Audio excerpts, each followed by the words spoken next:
আবাহনীকে উড়িয়ে ট্রেবল জয়ের পথে বসুন্ধরা কিংস।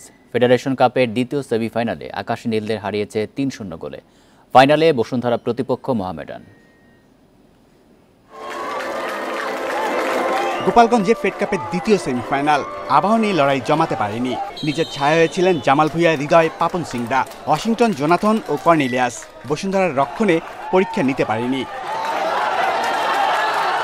ম্যাচের ২১ মিনিটে অধিনায়ক রহমত মিয়ার ভুল পাসে প্রথম ধাক্কা আবাহনীর। রাকিবের ক্রস, দারুণ ফিনিশিংয়ে বসুন্ধরাকে এগিয়ে নেন অধিনায়ক রফসন রবিনিও। বিরতির আগে ব্যবধান ২-০ হতে পারত। অফসাইডে সে যাত্রায় রক্ষা আবাহনীর। দ্বিতীয়ার্ধ দাপট বসুন্ধরার। ৭১ মিনিটে রাকিবের ক্রসে দুরিয়েলটনের লক্ষ্যভেদ। ওখানেই ম্যাচ থেকে ছিটকে যায় আবাহনী। ম্যাচের শেষ দিকে আকাশী নীলদের হতাশা বাড়িয়েছে ইব্রাহিম। গোল দেখে মনে হয়েছে আগেই হার মেনে নিয়েছে আন্দ্রে কুরসিয়ানির দল। ডিফেন্সের ভুলে প্রথম গোল হয়েছে। বসুন্ধরা ভালো খেলেছে, ওরা সবগুলো সুযোগ কাজে লাগিয়েছে। আবাহনীকে ভালো করতে হলে দলে আরো ভালো মানের ফুটবলার নিতে হবে।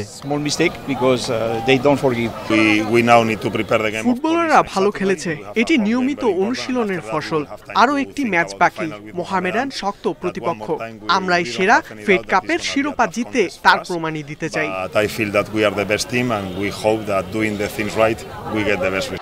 ট্রফিন আরেকটি মৌসুম আবাহনীর। বিপরীতে ট্রেবলের কাছে বসুন্ধরা কিংস। ২১ মে মোহামেডানের বিপক্ষে ফেড কাপের ফাইনাল।